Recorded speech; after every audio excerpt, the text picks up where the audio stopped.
Hello everyone and welcome to the amazing Wellesley STEM Expo. I'm Rama K. Ramaswamy with my colleague Paul Falcone with Wellesley Media, and we are here for another amazing Expo event.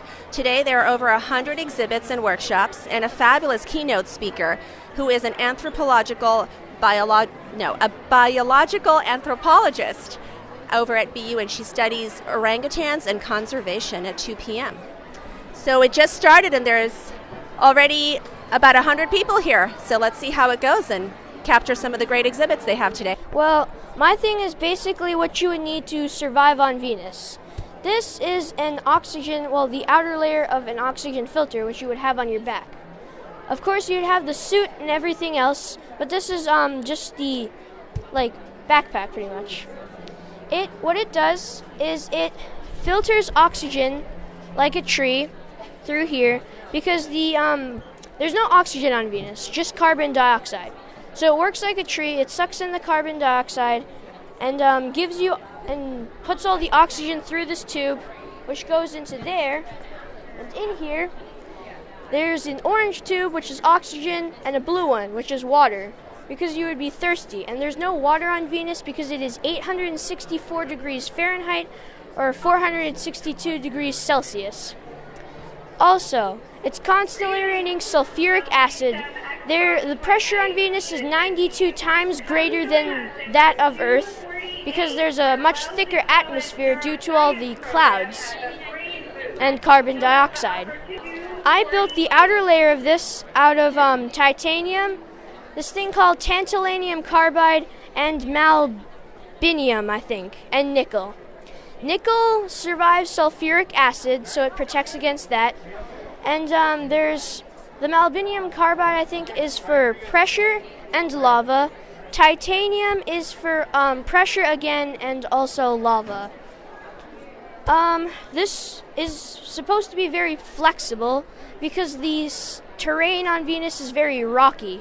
So you need to, move around a lot. And also there is Venus quakes, because Venus shakes like Earth sometimes. So, yeah. Also, this oxygen filter needs power to run. So I built a lightning rod to harness natural energy from the sulfuric acid clouds, because there's a lot of lightning, because there's a lot of clouds. And, yeah. Also, I have a slideshow right here, but you don't really have to read that if you don't want to.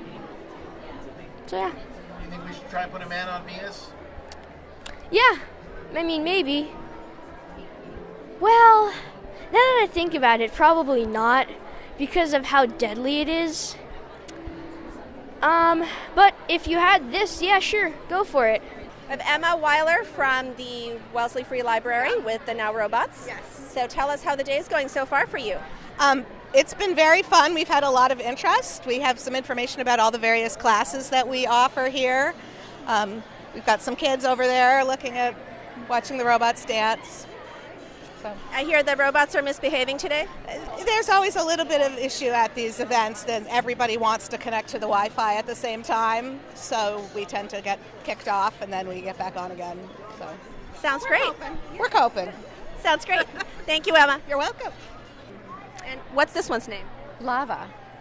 Lava is currently doing a Tai Chi dance. And people of all ages can come to the library and learn how to program the robots using a program called Choreograph. And they can make the robots move their arms, move their legs, speak, sing, dance. Lava's looking at you. Hello, Lava. So I studied mercury, and so for my models, I decided to make a shoe that weighs 3 times more than a normal shoe, because the gravity on Mercury is 3 times less than the gravity on Earth's. So this would make it easier to walk around, and it would feel like I was walking on Earth when I'm walking on Mercury instead of floating around and jumping. Like it would be if I didn't have this shoe. And then I also made a greenhouse, which includes chickens, which have like a lot of protein, and their eggs also have protein. So that's why I chose chickens. instead of like cows. And then I have some plants so that I can have something a little healthier than just like meat. And so Mercury doesn't have much of an atmosphere. It is made up of oxygen, sodium, helium, and potassium. But since it's so thin, the oxygen doesn't do anything. So I'd need actual like more oxygen than what's already on Mercury. And it takes 40 days to get to Mercury. So it takes a while to get there. And then the temperature can get up to 800 degrees Fahrenheit, but it can in the daytime because it's so close to the sun. But at night, the temperature can drop to negative 300 degrees Fahrenheit, which is sort of like a winter because the day is so long. The game itself is pretty simple, but a lot of the coding and building went into it. It took a couple of months. So Is this like First Robot League stuff? No, this is just a project that we made to kind of challenge ourselves and challenge the skills that we've learned in the class. What does it do? So this will push down the buttons to steer our Segway back and forth, and you're just attempting to stay on the line for as long as possible. There are multiple levels, and as your number of levels increase, the faster it will go, but you'll also get more points. And at the end of the game, this will dispense a couple Skittles for you, and you'll get more Skittles depending on how many points you get. Very cool. Can you show us how it works? Sure.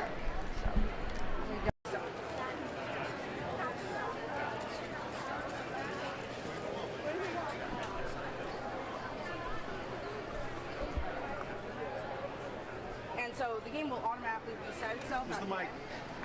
The game will automatically reset itself at the end so that you're always starting on the white line. And to start, you just press the yellow button.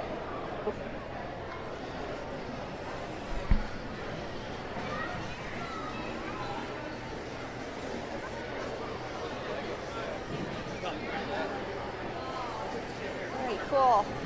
Look at that.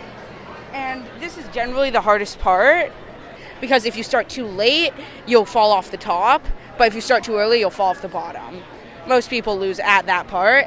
And I'm pretty sure your timing has to be perfect by like the 10th of the second once you get back to the last level. No pressure.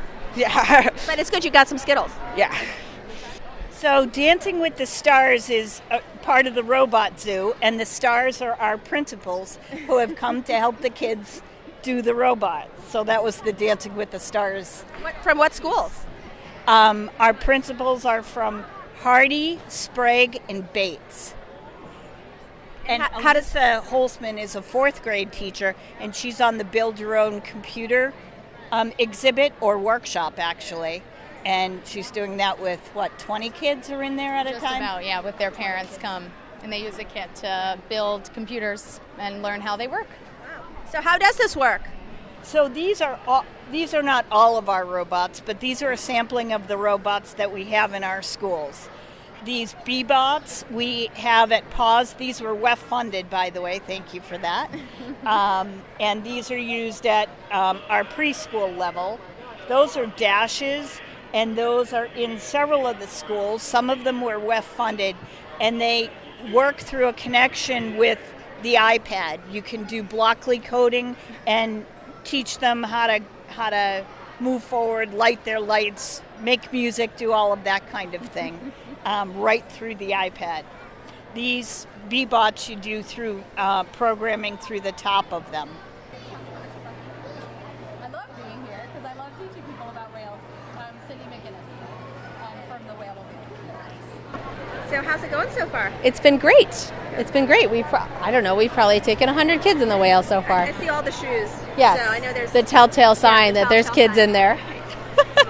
Right, and is there any lighting in there for them to look around? There's a little bit of light comes in. Someone's in there talking to the kids about whales and Very nice. how we're similar and how we're different. Is this a good experience on how it feels to be swallowed by a whale? Yeah, exactly. Yeah, this is Spot, and this robot is a quadruped that has a bunch of cameras on it that can see the obstacles in front of it, around it, behind it, and decide whether to avoid them or to step over them. So if I walk in front of it, it's going to say, I can't really go over this obstacle. I need to avoid this obstacle. It'll go around you. It'll go around me, or just stop. What was the primary purpose for the inspiration for making this? I mean, definitely nature. So we look at goats, dogs, the cheetahs, about how they move, and 4 legs are really stable. We try to make the robot move in a natural way, so if you push it, it will balance in a very animal-like way. Nature knows best with this type of stuff. So. And what does it do? This robot has a lot of different applications. You could imagine it doing security patrols with its cameras, maybe being a seeing eye dog someday, something like that. I saw one on one of your videos where it stacks the dishwasher. Yes, eventually maybe home aid, picking up the laundry. We have an arm that can go on it also. Maybe do the laundry, pick up the kids' toys. Call me when that happens. Yeah, you bet. Thank you. From Upham, and this is, what is this exhibit This is about? the science of figure skating. So what we're utilizing here is a turntable, and we're showing the difference in speed when matter, a skater, puts their arms out or to their side. It would be good if we had a demonstrator, but... Forward. Here, watch your body. All right. All right. Now, when you feel ready, put your arms in and tell me what happens. You go fast. Yeah. You okay? Yeah. Okay. And you can play with it. Play with it a little bit. Good? Yeah. All right. Okay. Well, just play with it so you get the... Yeah. So what happens when you put your arms in? You fall. No. You go faster, right? Okay, so we're the high school softball team, and we're measuring how fast kids can throw. And then our ultimate question was basically, is it better to release faster or throw quicker? And we found that, because of physics, it's better to release quicker in order to get the batter out. You can tell how fast you're throwing. We have a radar gun, Yeah. and Yeah. super small. So yeah. You want a demonstration? Sure. All right. So basically, this is our radar gun, and you press down and hold the blue button, and it just measures how fast the speed of the ball is. So we're going to have Allison throw, and we'll measure how fast it is. Yeah. All right, so that was 47. Okay, very good. All right, you want to pick throw? I can catch. Here. I really like throwing softballs. 51. Nice. That was really good. Yeah, here, you guys put it back. We'll just see if we get it.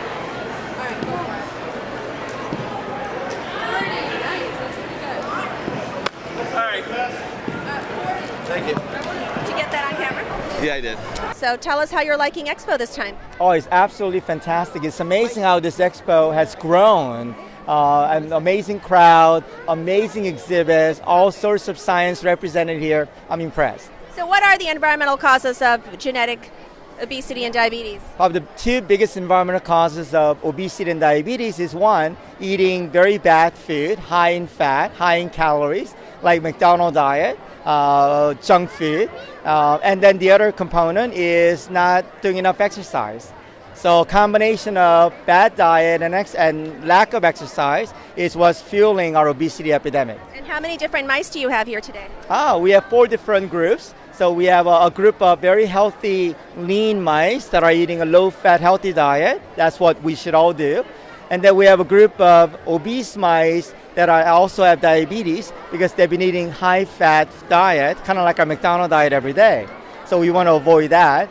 And then we have a group of what we call genetically modified obese mice that even though they're eating a normal diet, they get obese because they cannot make a hormone that tells our brain to stop eating. So they're overeating all the time, and that makes them obese also. And the last group of mice are exercising mice, which keeps them lean and healthy. So we have Carolyn Collins, and she's going to tell us about this very cool exhibit here. Hi, I'm the K-5 Science Department Head for the elementary schools, and I'm really excited to be here with all of the displays that's showing off the great science and engineering that's happening with project-based learning. Project-based learning is a program that we've actually collaborated with PBL Works. and the BIE Institute to make science and learning come alive for students. They work in collaborative projects solving real-world problems, and as you'll see here, we have everything from finding solutions for ticks to erosion problems to building tiny houses and doing PBL projects with math. Around the corner we have a display of how we can put the A in STEM and make it STEAM, and how we can integrate life science with ceramics, and it's all fabulous, so I'm thrilled to be here today. This is a great display. It's this entire section. Yes, all along here you see. Right. And this is just a drop in the bucket of all the different fabulous PBL projects happening around the district. And I'll just give a shout out to WEF because it's all possible due to WEF. And what is this giant device here? It is the intuitive DaVinci robot. That sounds very fancy. What does it do? All kinds of magic between colon surgery, GYN surgery, hernias, urology. It's pretty remarkable, actually. And right now it's working on some crayons? Crayons and little circles and coins. If they're lucky, they can pick up a coin. So students sit in that chair and then they operate the surgical arms? We've got some good surgeons in the future. Yeah. How many arms does it have? 4. Yep, there's 4 arms. There's one that holds the camera, and there's 2 that are always active, and the 4th arm typically is a retractor that holds tissue out of the way. Very cool. Thank you. Pretty awesome. So what do you like about Expo? All of this unbelievable stuff. I wish I could escape to see more of it, but pretty proud of this program, so I'm happy to be here and teach and show and play. All right, tell me about your bath bombs. I'll start. So basically what bath bombs are they're a mixture of baking soda and citric acid and some other things. And when baking soda and citric acid combine and touch water, they create a chemical reaction. So we were wondering, how can we take advantage of the materials and create a different chemical reaction? So what we decided to do was make a normal recipe, which is the green, and an extra recipe with extra cornstarch, which is the blue. And the extra cornstarch recipe we predicted would affect the chemical reaction because it's thicker and it would dilute it and it would affect the fizz in the chemical So did it? reaction. Yeah, so I'm going to be talking about the results. We chose how to do bath bombs because we wanted to do something for the Science Expo that we use in our daily lives that people don't always notice how much science goes into this stuff. So the results for the normal was that we, since we use more citric acid and baking soda, those make carbon dioxide bubbles, which causes a bath bomb to fizz so you can enjoy your bath. And the extra cornstarch ones have more cornstarch, which thickens it, and more water, which makes it, which dilutes the mixture. So if you look over here, we have 2 charts showing how long each one took. So the normal recipe ranged from 2 seconds to 5 seconds, and the extra cornstarch recipe ranged from 5 seconds to 9 seconds, and sometimes it didn't fizz at all. So the one with cornstarch didn't really fizz, but the other ones did? Yeah, that's because if you look over here, you can see that the mixture is at the bottom all stuck. That's because the thickness of the cornstarch makes it float to the bottom, almost like a gunk. Right. So Michelle's going to explain. All right. So, and there's different steps of making a bath bomb, right?